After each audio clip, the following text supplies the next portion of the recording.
lighter bit of mischief as we wrap up a week of disturbing headlines. The real-life Grinches who were the buzz of a small Tennessee town. Neighbors posting this video of people deflating Christmas decorations in the dead of the night. Apparently, it's happened to several people in town. Tonight, the stunning turn in that Michigan school shooting, the BOLO issued for the suspected shooter's parents, though their attorney says the couple is returning to town to be arraigned. The pair now charged with involuntary manslaughter. Shocking text messages revealed. Prosecutors say the mom texting her son after he was seen searching online for ammunition at school. LOL, I'm not mad. You have to learn not to get caught. Tonight, while Delta rages in unvaccinated parts of America, Omicron cases now detected from Hawaii to New York. One of the latest patients with no history of travel. Delta is still the dominant strain in the U.S., but could the Omicron variant take over? Dr. Anthony Fauci saying it's going to take a while for us to know the impact. The ABC News exclusive interview with Alec Baldwin describing to George Stephanopoulos his shock that the gun had a live bullet in it and how he says the gun fired without him pulling the trigger, killing cinematographer Helena Hutchins. The district attorney now responding to that interview. Tonight, Republican leadership facing criticism after a GOP member made anti-Islamic comments about one of her colleagues. We cannot pretend that this hate speech from leading politicians doesn't have real consequences. Our in-depth report. 89 years young, and she is set to hit the silver screen once again in West Side Story. Our conversation with Rita Moreno about her new role and how the Hollywood star almost didn't play Anita in the famed movie. I got this close to not doing that. Within days, I got new script. And when I looked at America, it went, my heart's devotion. Let it sink back in the ocean. And meet some Gen Z geniuses. More than 10 million followers rely on her to get political news on social media. Amelie Zilber is recently back from the White House and telling us about the conversation she had there and what inspires her every day. I tell myself that 12-year-old me would be completely shook by everything that I'm doing. And the 10-year-old art prodigy wowing celebrities and selling his paintings for thousands. And good evening, everyone. I'm Phil Lipoff in for Lindsay Davis tonight. We begin with a shocking turn in that horrific school shooting in Michigan earlier this week that left 4 teenagers dead. In a rare move, prosecutors there have now charged the parents of the suspected shooter with involuntary manslaughter. The parents were expected to be arraigned today, but after they did not show when they were supposed to, authorities were forced to issue a BOLO for them. And the FBI and U.S. Marshals have joined in the effort to find them. A short time later, the parents' attorney denied they were ever on the run and says they are returning to town to be arraigned. That all came after prosecutors released stunning messages. They say the mom texted her son after he was seen searching for ammunition online at school. The message reading, LOL, I'm not mad. You have to learn not to get caught. And there are serious questions tonight about whether the school should have noticed the warning signs in the days leading up to that shooting. On the morning of the shooting, prosecutors say a teacher discovered a note with the words, blood everywhere. Trevor Ault leads us off tonight from Michigan.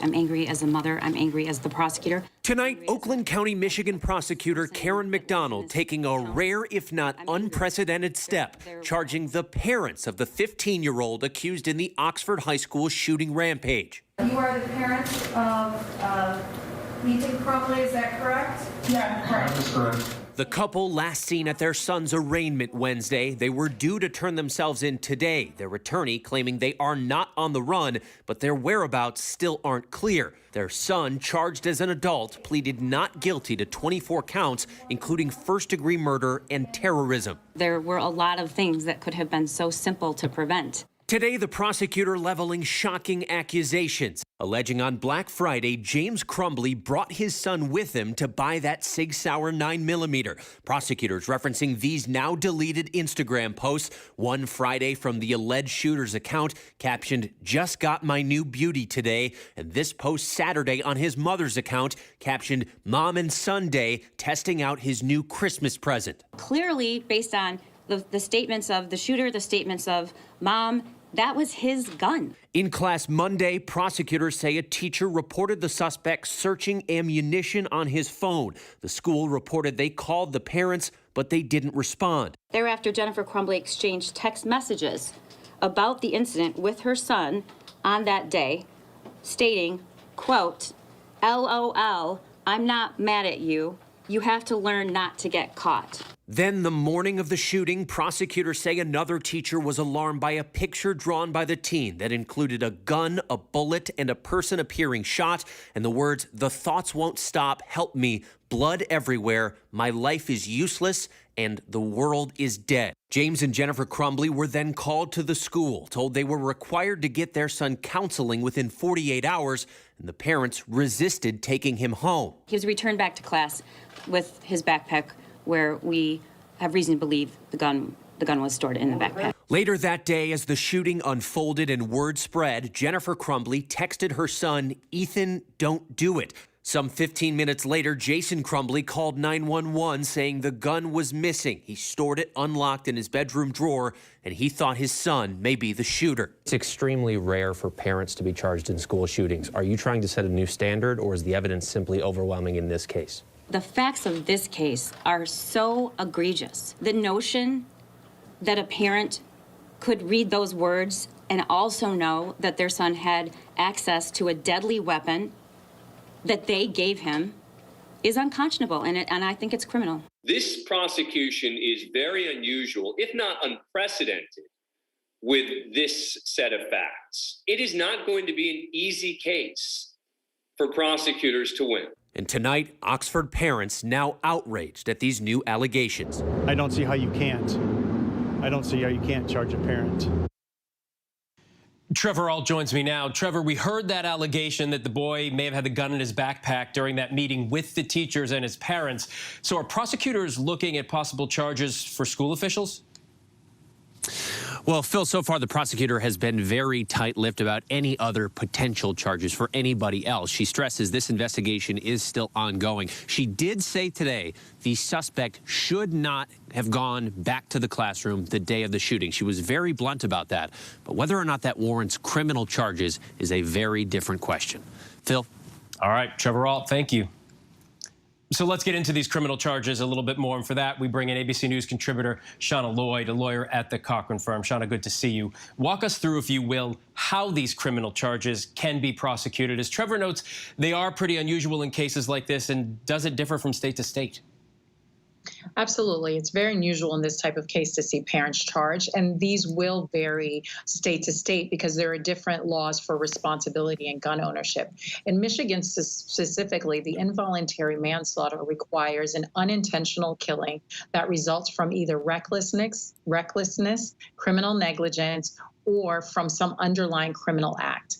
Here in Michigan, they also have a statute that parents are guilty of a misdemeanor if they are aware or if they further a child bringing a firearm to a school. So all of this is going to depend on what the parents knew, when they knew it, and how much access and whether he actually was in control of that firearm and they were aware of it.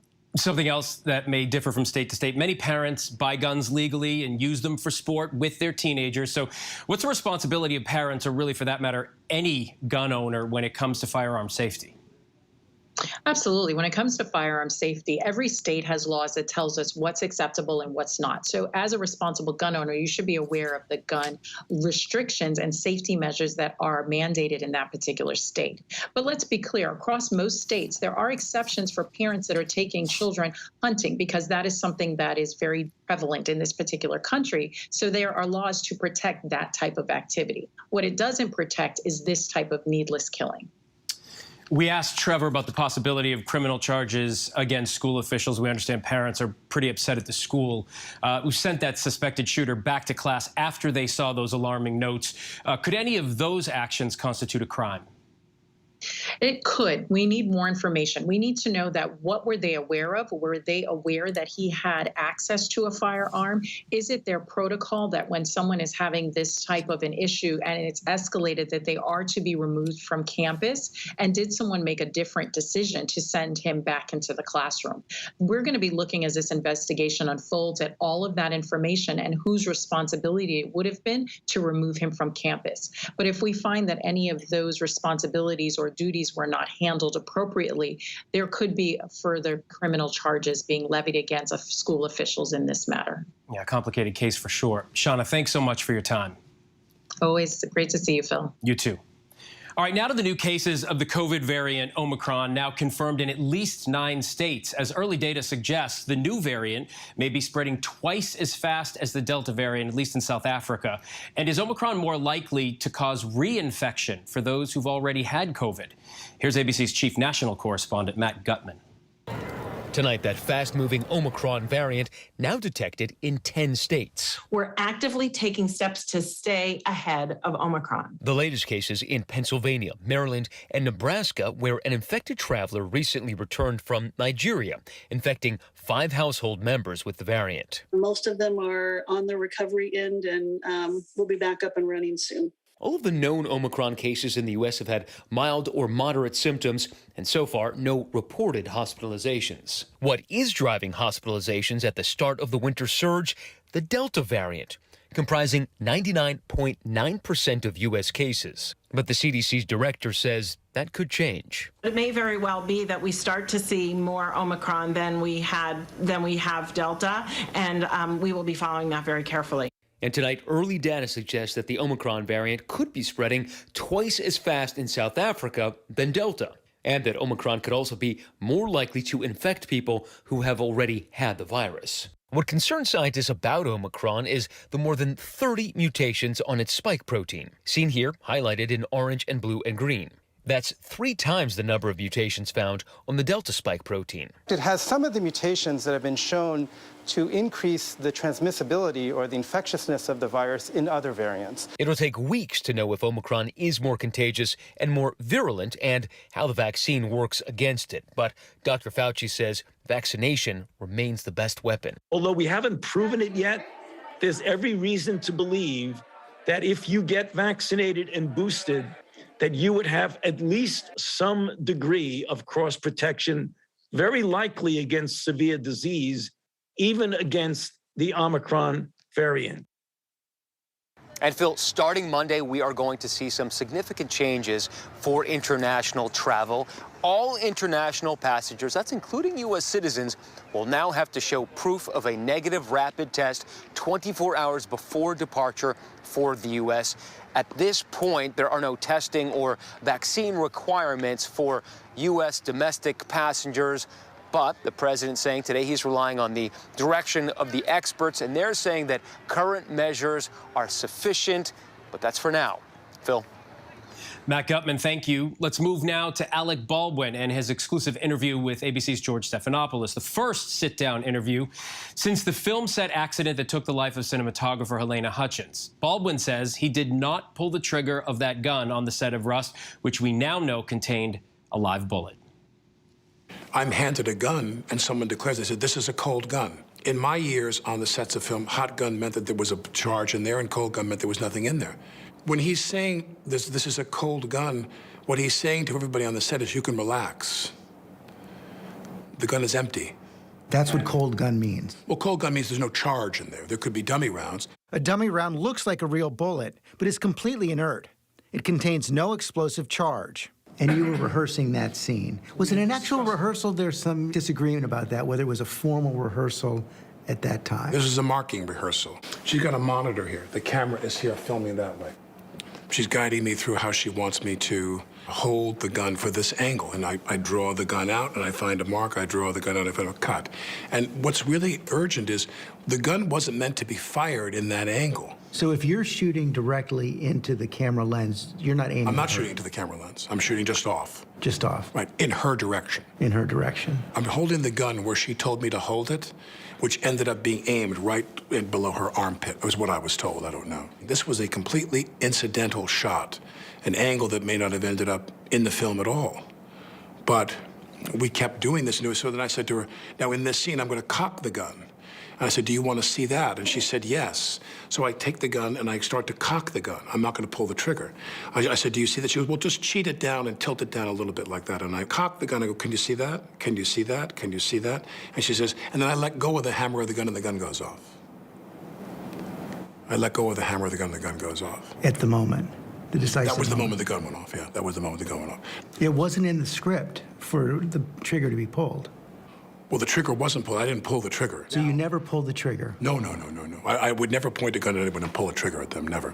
Never. That was the training that I had. You don't point a gun at me and pull the trigger. Helena and I had something profound in common, and that is we both assumed the gun was empty. Other than those, dummy rounds, I let go of the hammer, bang, the gun goes off. Everyone is horrified. They're shocked. It's loud. They don't have their earplugs in. No one was. The gun was supposed to be empty. I was told I was handed an empty gun. If there were cosmetic rounds, nothing with a charge at all, a flash round, nothing. She goes down. I thought to myself, did she faint? The notion that there was a live round in that gun did not dawn on me till probably 45 minutes to an hour later. 45 minutes to an hour? Well, she's laying there and I go, did she get hit by wadding? Was there a blank? Sometimes those blank rounds have a wadding inside that packs. It's like a cloth that packs the gunpowder. And sometimes wadding comes out and can hit people and it can feel like a little bit of a poke. But no one could understand, did she have a heart attack? Because remember, the idea that someone put a live bullet in the gun was not even in reality. Did you go up to her or did you back away? I went up to her and then we were immediately told to get out of the building. So you didn't know exactly how serious it was? And finally, one of the police officers at the conclusion of my interview, I was there for like an hour and a half or so, she takes her phone and she slides it across to me. She says, that's what came out of Joel's shoulder, a .45 caliber slug. It was a real bullet. They said to me, we regret to tell you that she didn't make it, she died. They told me right then and there. And that's when I went in the parking lot and called my wife to talk to my wife. Director Joel Souza is also wounded. His shoulder hit by the same bullet that traveled through Helena. She was someone who was loved by everyone who worked with and liked by everyone who worked with and admired.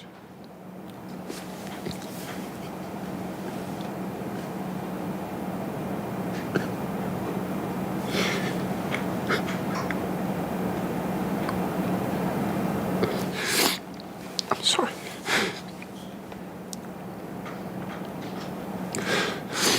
But admired by everybody who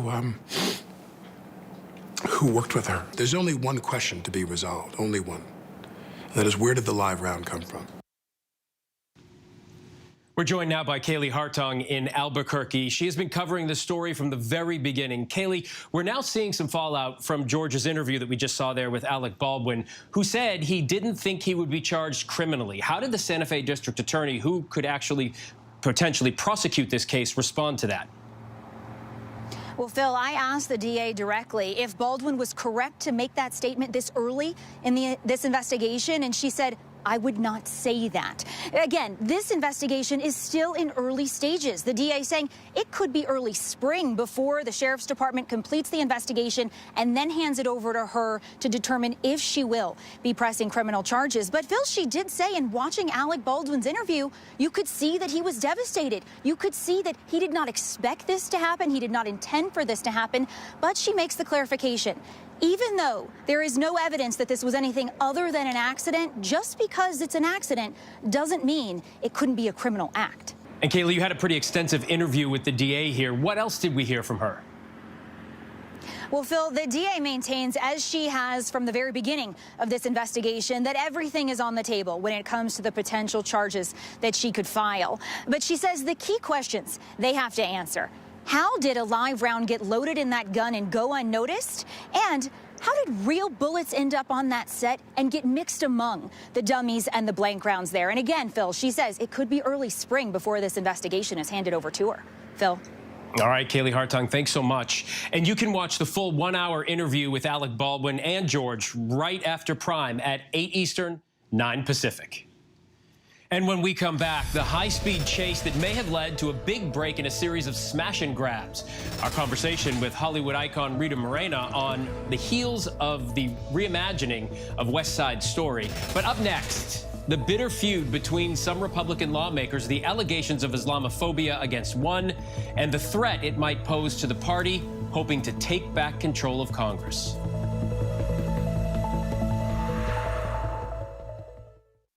With so much at stake, so much on the line, more Americans turn here than any place else. ABC News World News Tonight with David Muir, America's #1 most watched newscast, now streaming on ABC News Live. It was a scary time. In the 70s, you had multiple bodies showing up in Los Angeles. There were so many murders happening. You had to have a name for it, serial killer.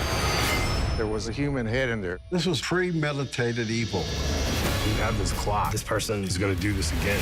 It's me against the killer. Who's going to win? We'll see who laughs last. What came next was unlike anything they had ever seen. Admit it. These days, what you need to know seems to change just about every day. What is it that you really want to know, need to know? To help you not just get through your day, but to make the most of it. Feel smarter. Feel better. Feel happier. Well, how about a third hour of Good Morning America? GMA 3, what you need to know.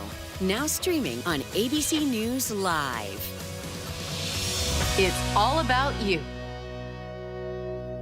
I risked my life. I put my family in danger. If I was caught, they would have put a bullet in my head. But it was the right thing to do. It was the only thing to do. Terror plot foiled in Garden City, Kansas. That would have been one of the most deadly acts of domestic terrorism ever in the United States. It would have been Oklahoma City. He put his family, himself in jeopardy for us.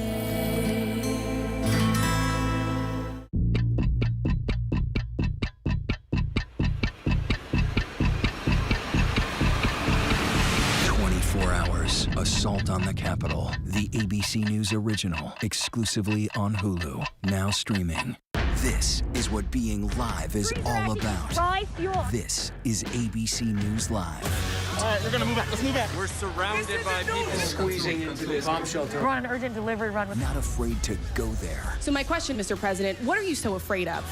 Breaking news, live events. This is the moment. Streaming straight to you, anytime, anywhere. You just met one friend right here. You're watching ABC News Live. Thanks for streaming with us. National parks are incredibly safe places, but crime will happen. Hey, my wife is fallen. She's in really critical condition. At that time, I thought it was just a tragic accident. There's still a lot of questions we need to ask. There were small things that didn't totally add up. This is 2 lives for Harold that have died now. I was shocked. Something's not right.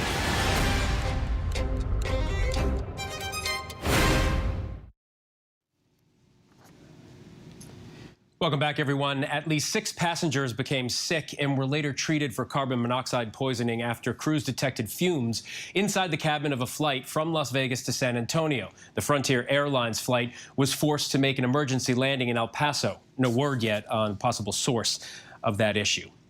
Some Democrats, as well as civil rights groups, have been asking if leaders in the Republican Party are actually enabling Islamophobia on Capitol Hill after one GOP member made an anti-Islamic comment about one of her colleagues who is Muslim. GOP leadership had little to say before today. Here's ABC's Mary Alice Parks. House Minority Leader Kevin McCarthy today breaking his silence, addressing a controversy that has boiled over this week in Congress. This party is for anyone and everyone who craves freedom and supports religious liberty. Lauren Boebert, as I called her when it came forward, we talked. She apologized publicly. She apologized personally. McCarthy responding to this video that sparked outrage among Democrats. The other night on the House floor was not my first Jihad Squad moment. A sitting member of Congress, Colorado Representative Lauren Boebert, seen on camera at a November event referring to progressive colleagues as the, quote, jihad squad, and then implying that Representative Ilhan Omar, one of only 2 female Muslim members of Congress and the only to wear a hijab, could be a potential terrorist. We're going back to my office, and we get in the elevator, and there she is, Ilhan Omar. Oops. And I said, well, she doesn't have a backpack. We should be fine. Omar says the story never happened, claiming it was an inflated tale by Boebert trying to look anti-Muslim to her supporters. Civil rights leaders worry her statements are a part of a trend of Islamic attacks from far-right Republican members of Congress, and that congressional leaders are too often not speaking out. I want the leaders of the GOP and DNC alike to understand the severity of allowing Islamophobia to become mainstream. When the video became public, Boebert did apologize, writing, "I apologize to anyone in the Muslim community I offended with my comment about Representative Omar. I have reached out to her office to speak with her directly. There are plenty of policy differences to focus on without this unnecessary distraction." Boebert and Omar did talk, but the call between them did not seem to go well. The Congresswomen trading pointed statements after, Omar calling out Boebert for not apologizing directly to her or publicly, and saying her comments were, quote, dangerous. We cannot pretend that this hate speech from leading politicians doesn't have real consequences. Visibly shaken, she shared a disturbing anonymous voicemail threat she says she received after her call with Boebert, one of many she says she gets regularly. Don't worry, there's plenty that will love the opportunity to take you off the face of the earth. You Muslim piece of shit, you jihadist. We know what you are. While McCarthy is maintaining that Boebert has apologized already, Omar is calling out Republican leadership for not doing more. Condemning this should not be a partisan issue. This is about our basic humanity and fundamental rights of religious freedom enshrined in our Constitution. It is time for the Republican Party to actually do something, to confront anti-Muslim hatred in its ranks and hold those who perpetuate it accountable. One Republican member who has condemned Boebert's words, freshman Congresswoman Nancy Mace. I encourage people on both sides, they ought to take a pause and maybe step away from Facebook and social media and really think about how our words have consequences. But you do condemn this comment from Congressman Boebert? Oh, absolutely, 100%. That led to finger-pointing and fighting within the GOP. Mace squabbling online with Congresswoman Marjorie Taylor Greene, infighting that McCarthy says he views as a distraction. It's things we would not want to deal with. It is things that the American people want to focus on. Stopping inflation, gas prices, and others, and anything that deviates from that causes problems. Some say Boebert should be stripped of her committee assignments. Taylor Greene was earlier this year for past controversial comments, and Arizona Congressman Paul Gosar was censured by Democrats last month after he tweeted a violent video targeting Representative Alexandria Ocasio-Cortez. But House Speaker Nancy Pelosi seeming reluctant to give more oxygen to what she's called the fringes of the Republican Party. A source familiar with her remarks at a closed-door meeting this week saying Pelosi said there's a judgment that has to be made about how we contribute to their fundraising and their publicity on how obnoxious and disgusting they can be. A delicate balancing act of calling out hate while trying not to add more fuel to the fire. For ABC News, Mary Alice Parks in Washington. Mary Alice, thank you. And still ahead here on Prime tonight, the temperature whiplash and the winter weather roller coaster as we head into the weekend. The colors, creativity, and detail from the hands of a 10-year-old prodigy. Wait till you see this.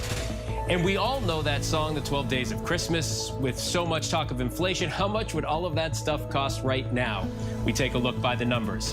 But first, our tweet of the day after that horrendous 73-point loss by the Oklahoma City Thunder to the Memphis Grizzlies last night. NBA star Draymond Green making this observation.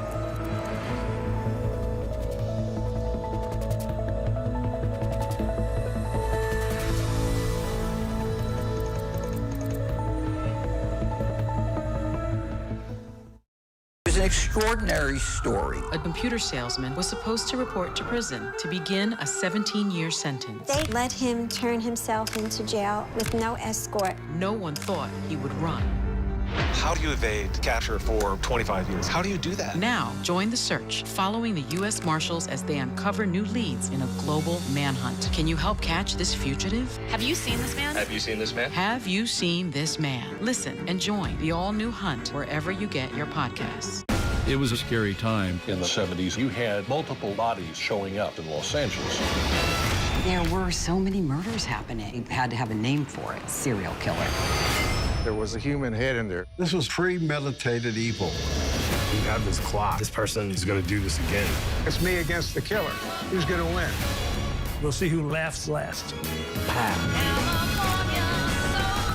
What came next was unlike anything they had ever seen. World News Now. And America This Morning. The best new video. The breaking news overnight. Emergency crews called to the town of Surfside. U.S. airstrikes hitting targets in Iraq and Syria. The stories people are talking about. You don't want to shave your legs? Don't. I was going to say. Oh my. Got it. And what to expect in the day ahead. ABC World News Now and America This Morning. Starting at 2 a.m. Eastern. Up all night to keep you up to date. Right now, with so much at stake, Sunday mornings, this is the place. Taking on all the tough questions. Straightforward reporting. No spin, no hype, no bull. See why Sunday mornings, more and more Americans are now turning first to ABC's This Week with George Stephanopoulos. Welcome to This Week.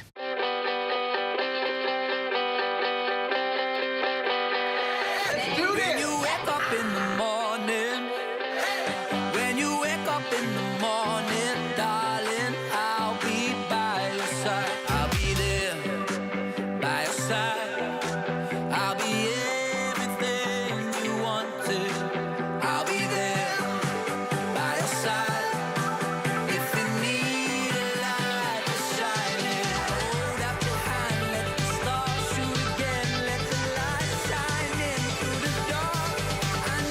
Good morning, America. This is what being live is all about. This is ABC News Live.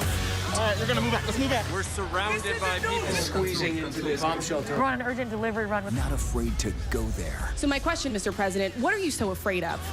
Breaking news, live events. This is the moment. Streaming straight to you, anytime, anywhere. You just met one friend right here. You're watching ABC News Live. Thanks for streaming with us. Welcome back, everyone. You all know the song, The 12 Days of Christmas. No singing here. Every year, the financial services firm PNC puts together its Christmas price index, looking at how much all those treasures would cost. It's a fun way to, we'll say, very loosely track inflation. Here's what they came up with by the numbers. It would cost 5.7% more to buy all those gifts this year than it would in 2019. While most of us won't be giving drummers drumming and maids a milking to our true loves, this index actually tracks consumer inflation, which is up 6.2% since last year, surprisingly well. $41,000. That's the current price tag of all the 12 days of Christmas items combined, if you don't repeat the lyrics. That's up from roughly $39,000 pre-pandemic. The biggest price jump would be the exotic animals. 6 geese a laying costs 57% more than in 2019. Turtle doves up 50%. And gold rings, something we might actually get someone we love, cost about 8.5% more. And bringing this totally back to reality, $648. That is the average Americans plan to spend on holiday gifts for family, friends, and coworkers this year. That's according to the National Retail Federation. And still ahead here on Prime, the Ivy League grad student fatally stabbed not far from where Tessa Majors was murdered 2 years ago. The Taliban issuing a new decree for women in Afghanistan. We'll explain. And the surprise discovery in mega pastors Joel Osteen's church. But first, a look at our top trending stories on abcnews.com.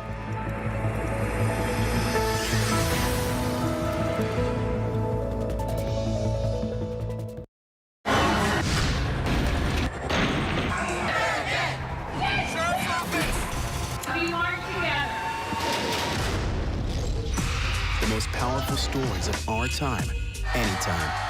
Nightline.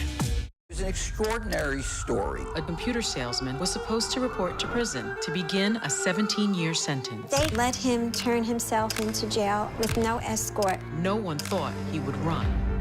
How do you evade capture for 25 years? How do you do that? Now, join the search, following the U.S. Marshals as they uncover new leads in a global manhunt. Can you help catch this fugitive? Have you seen this man? Have you seen this man? Have you seen this man? Listen and join the all-new Hunt wherever you get your podcasts. Now streaming on ABC News Live 2020. True crime, cinematic, real-life drama, stunning, the unthinkable. Follow the clues. The Hunt. True crime 2020. Now streaming on ABC News Live. National parks are incredibly safe places, but crime will happen. Hey, my wife has fallen. She's in really critical condition. At that time, I thought it was just a tragic accident. There's still a lot of questions we need to ask. There were small things that didn't totally add up. This is 2 lives for Harold that have died now. I was shocked. Something's not right.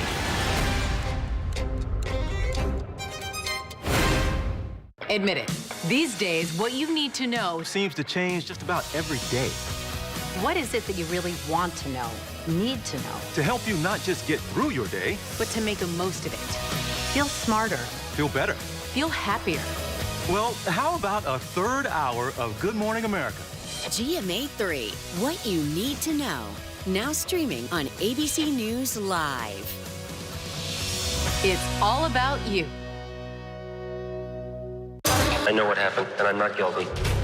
Why the fascination with criminal trials? Figure out what's really out there. She revealed she had murdered his family. I know in my heart that he did this. It's the time of suspicion. The ending's really tough. You don't know whether truth is going to be difficult to find unless you try to find it.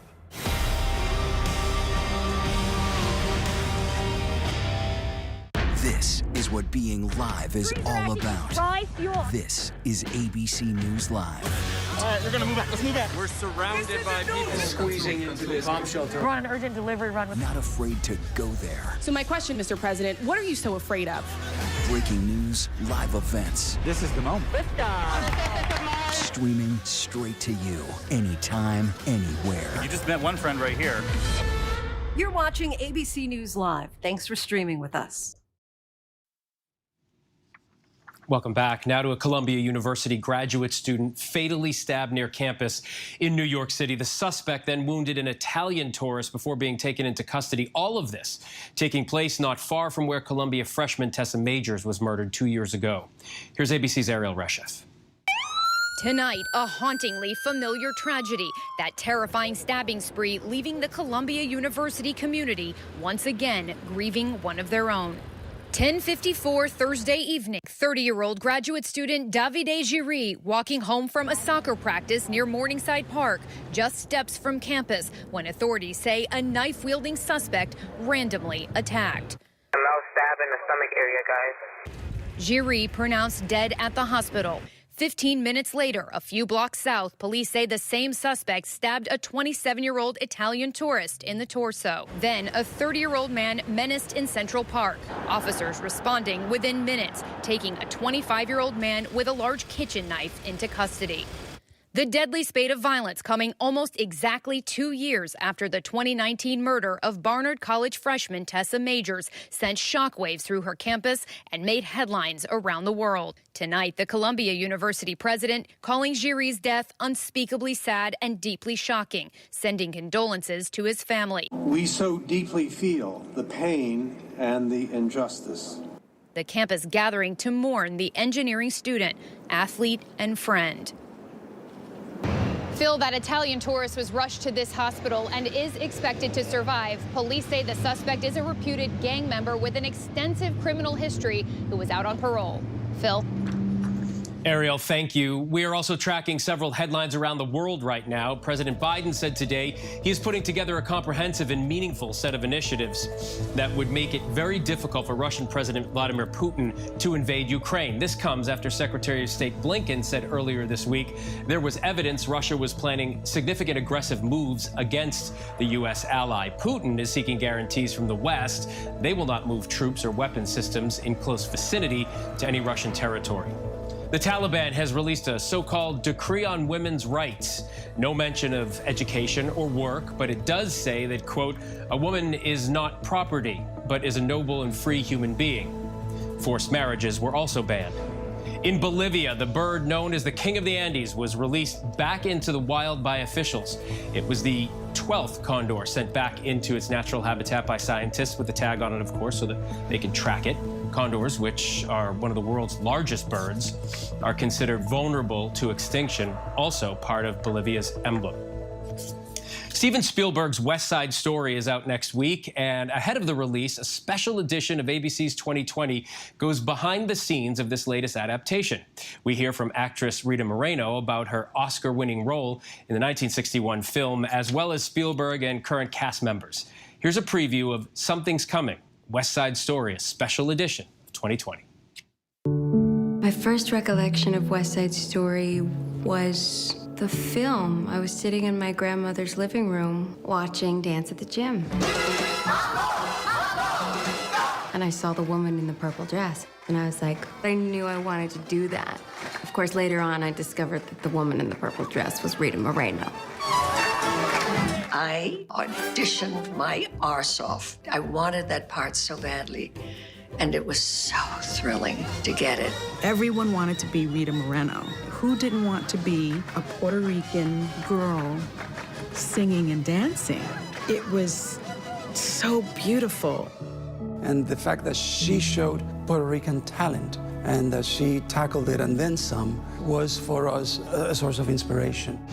Sometimes I don't know which is thicker, your skull or your accent. But the girl who joined West Side Story was very beaten up. I was really barely hanging on. Before her Oscar-winning performance, Rita Moreno found herself amid the colorism and prejudice that really was a hallmark of Hollywood in that period, and it scarred her inside as well. For the longest time, I acquiesced. I hated it. I was offered nothing but island girls, or American Indian, or Egyptian girls. She was cast in The King and I as a character who is Burmese. My name is Toptim. I already speak English. As long as I was doing those kind of roles all the time, I was always going to have emotional problems because I had really no sense of myself. And when I finally got to play a genuine Latina, Anita, I thought, this is my role model. A little late in the day, I was almost 30. Rita Moreno almost didn't do this film because she didn't like a lyric in the song America. One day before we actually started rehearsals, I looked at the score, and there it is. Puerto Rico, you ugly island, island of tropic diseases. And I went, and it felt awful. It felt horrible. And I thought, I can't do this. I can't do this to my people. I got this close to not doing that. Within days, I got new script.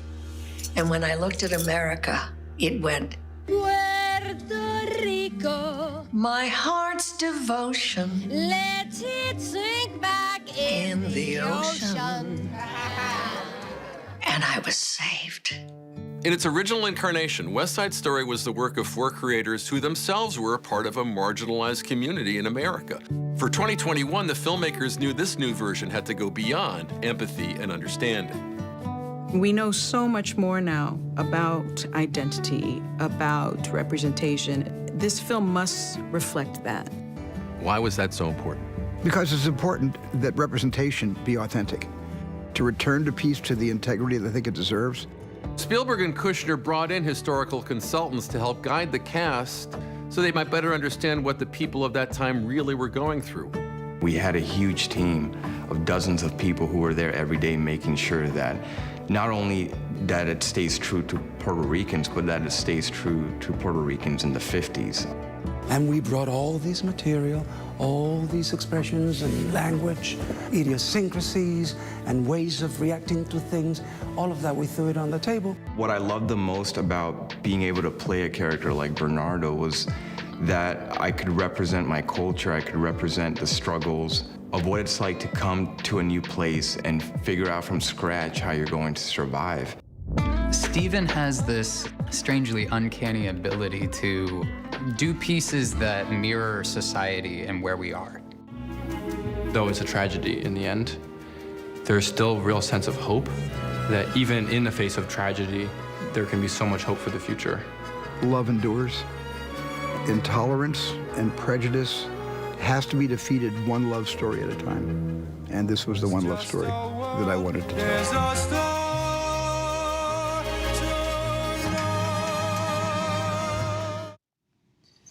And you can watch Something's Coming, West Side Story, a special edition of 2020, Sunday at 7 p.m. Eastern on ABC. And coming up next, more than 10 million followers rely on this 19-year-old to get some of their news. Our conversation with her next. More Americans choose ABC News, America's #1 news source. This is what being live is all about. This is ABC News Live. All right, we're gonna move back. Let's move back. We're surrounded by people squeezing into this bomb shelter. We're on an urgent delivery run. Not afraid to go there. So my question, Mr. President, what are you so afraid of? Breaking news, live events. This is the moment. Streaming straight to you, anytime, anywhere. You just met one friend right here. You're watching ABC News Live. Thanks for streaming with us. Admit it. These days, what you need to know seems to change just about every day. What is it that you really want to know, need to know? To help you not just get through your day, but to make the most of it. Feel smarter. Feel better. Feel happier. Well, how about a third hour of Good Morning America? GMA 3, what you need to know. Now streaming on ABC News Live. It's all about you. The ladies you love, the hottest topics happening now. There's only one place to find it all. You guys are having the hard conversations. I love The View. The most watched #1 daytime talk show is The View. Now streaming on ABC News Live. It was a scary time. In the 70s, you had multiple bodies showing up in Los Angeles. There were so many murders happening. You had to have a name for it. Serial killer. There was a human head in there. This was premeditated evil. You have this clock. This person is going to do this again. It's me against the killer. Who's going to win? We'll see who laughs last. What came next was unlike anything they had ever seen.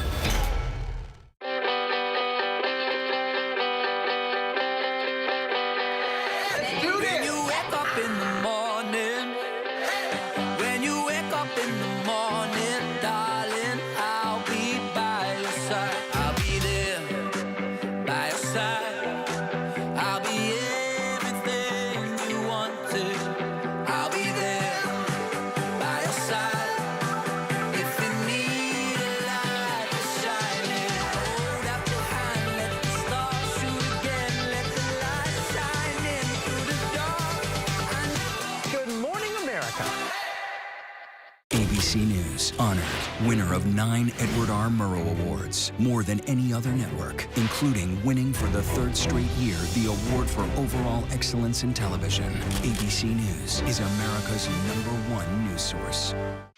With so much at stake, more Americans turn here than any other newscast. ABC News World News Tonight with David Muir, America's #1 newscast and the #1 program on television.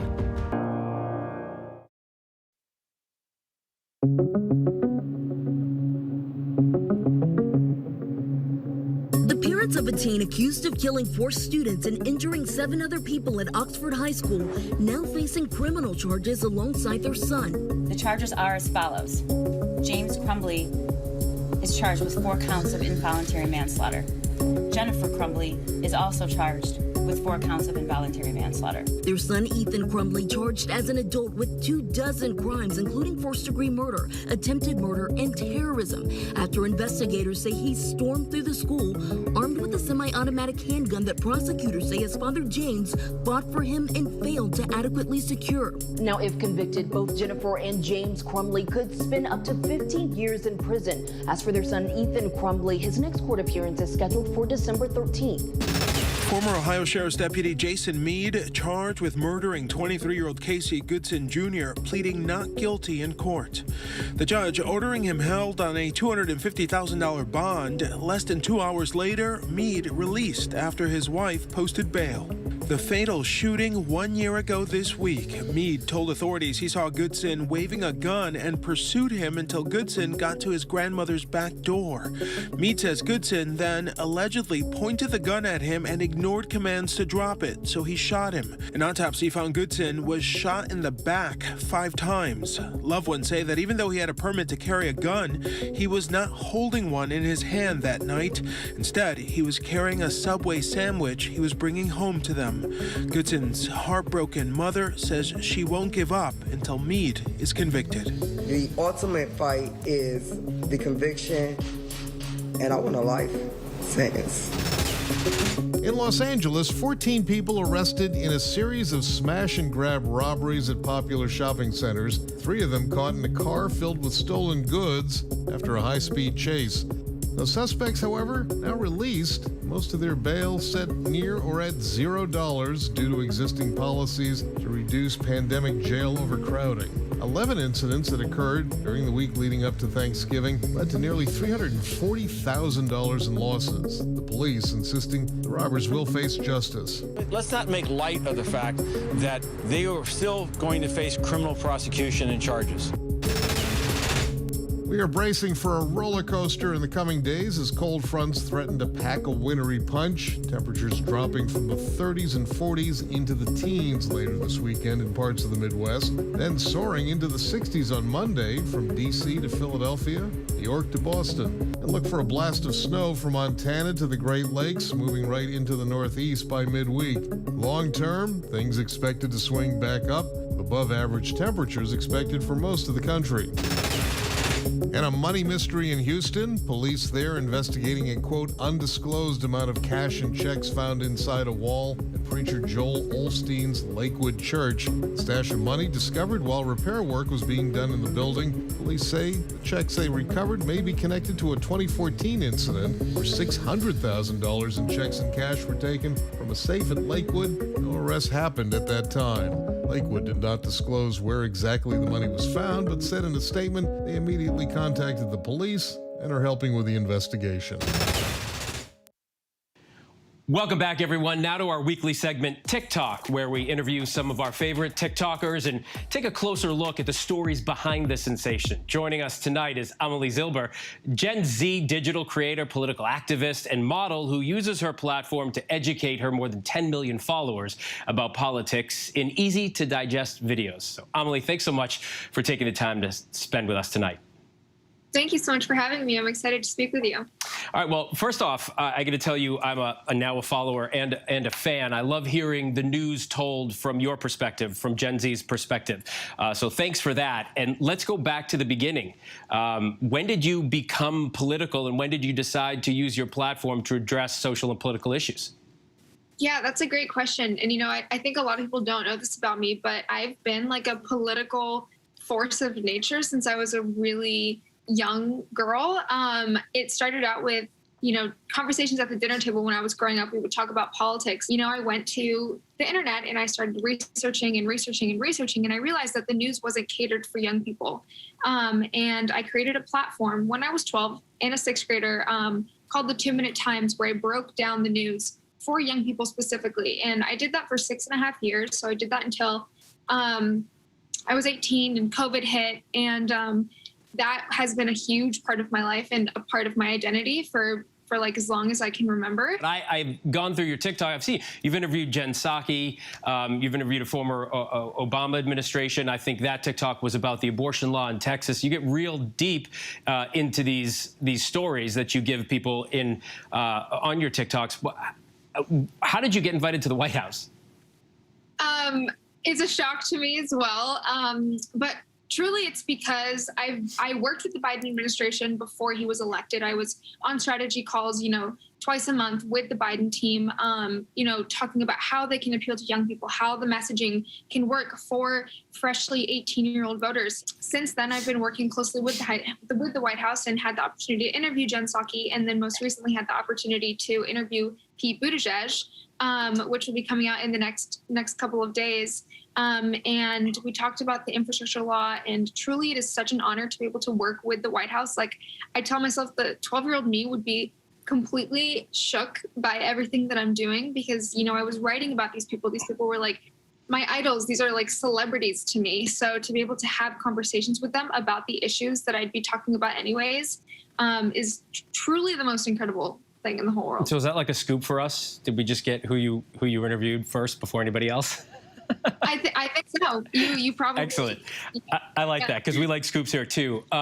So when we do the news here at ABC, we write down the middle. It's not an opinion thing. However, one of the reasons why I like watching your TikToks is because you give the news and then you can tell what your opinion is every once in a while when you want people to. For instance, I watched the TikTok on Kyle Rittenhouse, and you gave the news. You gave the news on the verdict, and then you gave your opinion. You're hugely influential on social media, both on Instagram and TikTok. That must come with a lot of criticism and backlash.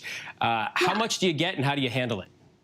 Oh, quite a bit. It depends on what I'm talking about. For an instance, when I talk about something like climate change, which a lot of young people can agree is a humongous issue, there's very little backlash, right? Because it's kind of like a to young people, it's a non-political issue. I would say, sadly, to the rest of to other generations, it's a more politicized issue. I am preaching about issues that I believe in my heart are true and correct, and I stand by my morals and I stand by my values. So when someone else comments on my page, oh, women shouldn't have the right to choose, it truly means nothing to me because I simply believe they are wrong. The Kyle Rittenhouse video, I received an unsurmountable amount of death threats, with people really saying the most awful things like, oh, you should have been one of the 3 that he shot that night. And if they're preaching these things to me, then clearly they must be wrong in some case. They must be morally wrong at some point if they're willing to go online and say these things to someone. So. Well, sorry you have to deal with death threats, but the courage of your conviction is really important, I think, in every aspect of your life. Finally, I'm curious, what would your advice be to young people who are looking to get more politically involved, but are not sure where to start? I think this time in our lives is really important to do that. What advice would you give? I mean, I would give young people advice, watch your TikTok, first off, but what would you tell people? I mean, same, watch my content. I do what I do for a reason. I do it to educate people who don't have the time or the bandwidth to read 10 hours of articles to kind of be well-versed on an issue. But second of all, there's so much you can do. You can write to your legislators. You can call to your legislators, do the work, educate yourself, read the books, watch the documentaries, listen to the podcasts. That's where you're going to get most of your information. And, the biggest and most obvious, which is so often overlooked, vote. For God's sakes, just vote. Your voice has so much more power than you think it does. So go to the polls and vote. And my dad used to say to me, information is power. And it's true. Yes, and you clearly feel that way as well. By the way, what's the dog's name? Just because. That's Kip. Okay. Just because we had the dog in the shot, we might as well name him. Thanks so much. It was really a pleasure to talk to you, Amelie Zimbler. Have a great weekend, okay? Thank you so much. Thank you. All right, now to a young art prodigy making waves. Most kids get to tape their paintings to the fridge at home, right? But this 10-year-old gets a whole gallery. Here's ABC's Victor Akendo. Take a good look at these paintings, the details, the colors, the creativity. And while art is in the eye of the beholder, the artist rarely looks like this. I wanted to do one on canvas. 10-year-old Andres Valencia from San Diego, California. He's been painting since he was 4, more than half his life. How old were you when you did this? Maybe I was 9. You were 9, so this was last year? Yeah. You should see my artwork when I was 9. During the pandemic, his parents got him large canvases to pass the time during lockdown, and Andres got to work. You're standing on top of the step stool because it's so high. Some of these are taller than you are. Yeah. It's not too hard if you're on a step stool. It's not too hard? No. You're making this sound and look really easy. His paintings, just like the greats, are selling for thousands. Every single painting you see has sold. What's this one? That one's The Observer. The Observer? How'd you come up with the name The Observer? He has a lot of eyes. Has a lot of eyes. Tonight, as collectors and artists from all over the world converge in Miami for its annual art week, he's the youngest artist ever here. The paint had to dry to do the shading. Part of each sale going to the Perry J. Cohen Foundation, supporting teenage entrepreneurship, the arts, and boating safety education. Tonight, Andres and his message for all painters, young and old. Keep trying and to not stop. No matter what. Always keep trying. Yeah. Wow, he's incredible. Victor, thank you.